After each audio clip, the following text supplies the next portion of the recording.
we're not really addicted to sugar. What's actually happening is the mind, when it is denied of something and it happens for a long time, it only wants it even more.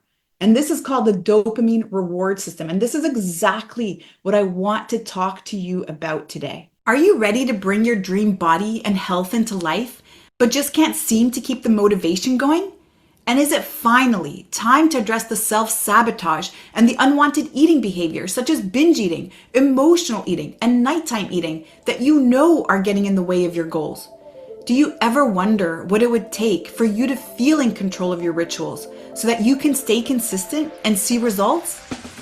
Welcome to this week's special Make Peace with Food Minisode on the Fall in Love with Fitness podcast, where you'll learn how to overcome unwanted eating behavior and other self-sabotaging habits by shifting your nervous system so that your body works with you instead of against you. I'm your host, Sherry Shaban, and with each episode, I am honored to be your coach and guide in the journey to make peace with food and find food and body freedom so that struggle with weight is a thing of the past. When you tune in every Thursday on the Fall in Love with Fitness podcast, you'll catch the latest conversation on unwanted eating behaviors and learn how to shift the nervous system, rewire the brain to new patterns, and end the food and body obsession so you finally feel relaxed and no longer confused around food. Now, before we begin, I want to quickly invite you to grab a free copy of my Food Freedom ebook that I have for you at makepeacewithfood.com. And if you find that this conversation resonates with you today, then I also want to invite you to join our free Make Peace with Food Facebook community at myfoodfreedomlifestyle.com, where you can connect with me and my team directly. The links are in the show notes. And of course, if you know somebody who you feel could benefit from these conversations and discussions, make sure to share this podcast with them too. All right, so we're just about to jump into it, but before we do that, I have a super quick announcement. If you've been listening to this podcast for a while and you're ready to take a time out and focus on just you for a whole week, then I want to personally invite you to join me for the Transformation in Paradise Empyrean Retreat in Costa Rica, May 24 to 31, 2025. This is going to be the most transformative week of your life at the breathtaking Osa Peninsula in Costa Rica. Now, this will be a small group experience with exclusive access at the Blue Osa Resort. Imagine waking to the sound of the Costa Rican rainforest musical every morning, starting your day with a yoga practice overlooking the Pacific Ocean, joined in with howler monkeys, daily walks on a private beach that goes on for miles, macaws flying overhead, spa treatment at a 5-star resort, and the best farm-to-table food ever right from the Blue Osa farm. This retreat is designed to reset your nervous system so you stop the patterns of self-sabotage and overwhelm. You reignite your motivation, you release any addictive habits, and open yourself to the health, relationships, and financial abundance you deserve. Intrigued? Curious? Let's book a call to find out if this retreat is the right fit for you. All you have to do is head on over to sherryshaban.com/retreats and you can book a time with me there. Plus, if you rate and review this podcast, giving me a 5-star rating on iTunes, and then send the screenshot to sherry@sherryshaban.com so that I know who you are, you'll receive the voucher to join me as early bird discount and get $400 off of Empyrean. So remember, this group is small and the spots are limited. Let's book a call to see if it's right for you. All right, now let's get into it. What is your relationship with sugar? Do you feel that you are a sugar addict? Are you not that interested in sugar? Is sugar this thing that you're always fighting with? There's moments where you give it up for a while. There's moments where you find it coming right back in. Do you notice that sugar creeps in at night? Maybe you're the type of person that needs something sweet after every single meal. What is your relationship with sugar? And today I'm going to be super vulnerable with you and I'm going to share. And I actually first want to start off by saying that where it stands today, I don't eat sugar. And I'm going to say that again. I don't eat sugar. And why that one is so huge for me to share is because I was the biggest cookie monster ever. I mean, I'm not even joking. I'm not exaggerating when I say to you that sugar and I were best friends. Sugar was my kryptonite. Sugar was what gave me superpowers. Sugar was this thing that I always had to have. I used to believe that I was a sugar addict. And I also want to tell you that I could beat anybody. And I'm not kidding. I could beat anybody. When it came to sweets, when it came to chocolates, when it came to cookies or cake, I could beat anyone. And I remember when my mom was alive and she used to make a cake, literally. So we would have a family gathering and then we would always have a piece of cake. And then she would send home with me the rest of the cake because she knew I was going to eat it all. And again, I'm not kidding. It's like half a cake. I would go home and I would eat half a cake. And sugar was one of those things for me where I just had no limits. I don't know what it was. I would have a piece of cake or I'd have a couple cookies, and then I just couldn't stop. I could easily annihilate an entire box of cookies, like no problem. And I remember when I was pregnant, I don't know if you're familiar with those muffins that they have at Costco. They're like the size of my face, practically. They are like triple chocolate. So chocolate chips and all this chocolate in it. I literally could sit in one sitting and have two. Not one, have two. And so that's how intense it was for me. And I always used to feel that no matter how much I would try to be good and I would try to eat clean and I would clean out the kitchen and the pantry and do all these things, no matter how long that lasted for, before I knew it, I would find myself right back to square one. And I would find myself right back to eating sugar. And the other thing that I noticed is every single time I would give up sugar for a while and then I'd go back to it, it would be even worse than before. Yeah, it would be so much worse. And so let me know, are you resonating with this? Does this sound familiar to you? We're not really addicted to sugar. What's actually happening is the mind, when it is denied of something and it happens for a long time, it only wants it even more. And this is called the dopamine reward system. And this is exactly what I want to talk to you about today.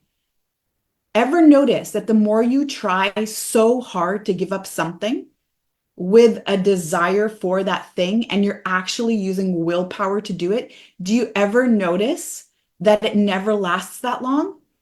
And that when you do come back to eat that, whatever it is you're giving up, you're always coming back with a vengeance. You ever notice that?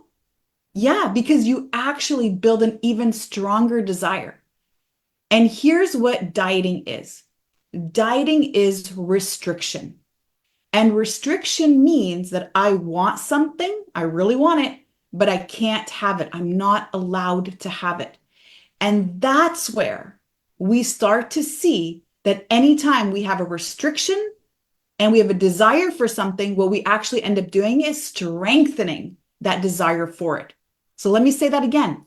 If you're restricting yourself from something, using willpower to do it, what you're actually doing is building an even stronger desire for that thing. And I may have shared with you the story about my sister-in-law. I shared this with you on the Fat Loss 101 masterclass. And if you are in the Make Peace with Food community and you've been in my coaching programs, you've likely heard the story. My sister-in-law, she is my brother's wife. I love her to death. She's like a sister to me. And she's always someone I've been a little bit jelly of, I have to say, because I always used to notice that every time I'd go to her house, her pantry is full of all kinds of sweets. Her drawers and her freezer and everything is always full of ice cream or some sort of frozen delicious dessert. There's always something in the house. There's something everywhere you look. There's chocolate everywhere, and she never restricts. And I also notice that she's the type of person that literally can take a bite of something and just walk away and just forget about it. It's not a big deal with her. And she's never struggled with her weight. And so I had to ask her one day, Asma, tell me, like, I don't get it. Like, how do you have all of this around you? I just saw you take a bite of chocolate with hazelnuts. I mean, that's the good stuff. Like, you took a bite of that and walked away. Like, how do you do that? I wouldn't have forgotten about that. That would have been on my mind the whole time, and I would not have rested until that entire bar is gone. And she's like, what do you mean? She's like, it's not a big deal. Like, it's always around. I always have it. Like, why would I need this urge to overeat it? Because it's always there. And so it dawned on me, oh my goodness, because she doesn't restrict herself from something, because this isn't the forbidden fruit, that it's always available, that it's really not a big deal. She doesn't have this obsession with it. And that's what we tend to do when we deny ourselves from something that we want, and we use that can't mindset that I shared with you the other day. When we can't have something because we're trying to lose weight, when we can't have something because there's too many calories, when we can't have something because we are trying to eat clean, when we can't have something because we're not feeling okay about our physical body, what we're actually telling the brain is there's a situation, there is a scarcity of some sort, some bad things are about to happen, we're going to run out of food. And so the brain is going to respond by kicking on that nervous system, which we call protection mode. You may also know this as sympathetic nervous state or fight or flight, but it kicks in this part of the nervous system, which is there to ensure your survival. It's there to make sure that if there is a famine, if there is something going on, if there's an emergency situation, you're going to be okay because there is food reserves. So the moment your mind goes to, oh my goodness, I can't have food, I can't have this type of food, and it's coupled with an emotion of fear. What's the fear? I fear to gain weight. I fear I won't lose weight. I fear that I'll overeat. I will fear that I'm never going to be able to achieve my goals. So as soon as the scarcity is felt in the mind, and the emotion of fear exists, then boom, you've got a beautiful recipe for locking in protection mode. And here's what happens when you're in protection mode. When you're in protection mode, your body literally, to ensure your survival, has to slow down your metabolism. So your metabolism slows down, and then all of a sudden the cravings start. And you'll notice the cravings are very specific. They are specific for foods that are high in calorie, that are very dense in nutrients. And by the nutrients, we're talking about energy, the type of energy that the body can take and store and make sure goes into our reserves just in case we need it if there is an emergency situation. And so the more that we restrict and the more that we're unhappy with the way that we look, and we think that all I have to do is restrict up until this time so that I can lose weight, or I just have to do this until this moment and then I'll be happy. But right now, I'm not happy. I have a lot of fear. I have a lot of frustration. I have a lot of anxiety. The moment I give my body and my brain these signals and these messages through my thoughts, through my emotions, through my actions, I've locked myself into protection mode. And that's why my body will always fight against me. No matter how much I'm trying to eat clean, no matter how much my efforts are, I just won't see the results. And so if this is resonating with you today, I want you to think about this. How do you view food? What is your relationship with food? Is there a lot of fear behind it? Is there this constant feeling that you need to restrict, that you need to be sure that you're eating a certain amount so that you don't gain weight, or so that it helps you to lose weight? Are you eating in a certain way because you're punishing yourself for how you look, for what you think about yourself? And what is the talk that you're always having with yourself? Is it positive and encouraging and enlightening? Or is it destructive? Is it mean? Do you sound like a bully to yourself? Because your thoughts trigger your emotions, and your emotions, if you are sitting in the emotions of scarcity, sitting in the emotions of lack, of fear, of anxiety, of disappointment, of shame, of guilt, of remorse. If you're sitting in any of these emotions, you're telling the body that there's something wrong. We have a threat. It's not okay. I'm not safe. And I need to make sure that I'm going to ensure my survival. And so your body will kick in this nervous system state so that all the efforts that you do, no matter how committed you are, you're always going to find yourself falling off that wagon. And so I hope that you take something away from this today. Restricting sugar is not the way out. And the way that I stopped eating sugar, like I can tell you, I don't eat sugar. I don't even crave it. I don't even want it because I've trained my nervous system through monitoring my thoughts, my emotions, through reprogramming the patterns in my mind. That record that's playing over and over again. And it's what I've done to help so many other women also do to give up that addiction to sugar or addiction to chips or addiction to other foods that they believe they can never stop craving. The only way to stop your cravings is not through discipline. It's through reprogramming the mind to not even want those foods.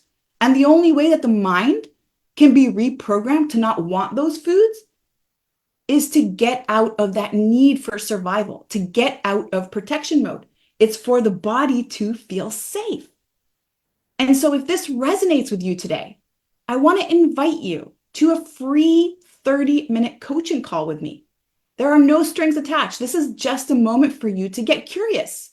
Are you locked into protection mode? Do you feel that you're addicted to certain foods? Is there a lot of shame around food? Is there a lot of guilt or worry that you always have around food? If that's the case, then please book a call with me. What we're going to do on the call is I'm going to ask you a whole bunch of questions that are related to the nervous system. I want to know if you're in protection mode. And if you are, I'll share that with you and we'll create a strategy together to move you out of there so that you stop the cravings. Because what would happen if you stopped the cravings? If there were no more cravings, then there would be no more food issues and no more weight issues. But we try to go about it the other way. We try to control the weight. We try to control the food so that maybe the cravings go away. And what we notice is that they come back even stronger. And by now, I know you know that. I know you've been here a while in this place of on and off, on the wagon, off the wagon, on sugar, off of sugar, on the diet, off the diet. It's always this way or that way. And you haven't found your center. So what if we find your center together? And that center is, I no longer even desire those foods. Those cravings are just non-existent. And if those cravings are non-existent, what would be the side effect? What would be the impact on my physical health, on my physical body, on my lightness, on my energy, on my sleep, on my self-confidence? All these things are possible. And I can't wait to show you how. So remember, the little link to schedule a call with me is in the comments below. If you don't find a spot that works for you, just DM me. We'll find a spot that does work. All right, so I want to wish you a beautiful rest of your day, and I'll see you next week. Thank you for listening to this week's Make Peace with Food Minisode on the Fall in Love with Fitness podcast. If this has resonated with you today, I want to invite you to subscribe to the show so you never miss a beat. And if you know someone who could benefit from this conversation, then please share this episode with them. Let's work together to help as many people as possible make peace with food and fall in love with fitness. And by the way, I need to mention that if you rate and review this podcast on iTunes and send over the screenshot to Sherry at sherryshaban.com, you'll receive a $500 voucher to join me at one of my upcoming retreats or to use it in our Make Peace with Food coaching program. And don't forget to visit myfoodfreedomlifestyle.com to join the free Facebook group for more resources. And remember, athlete, you are an inspiration. I cannot wait to hear your story.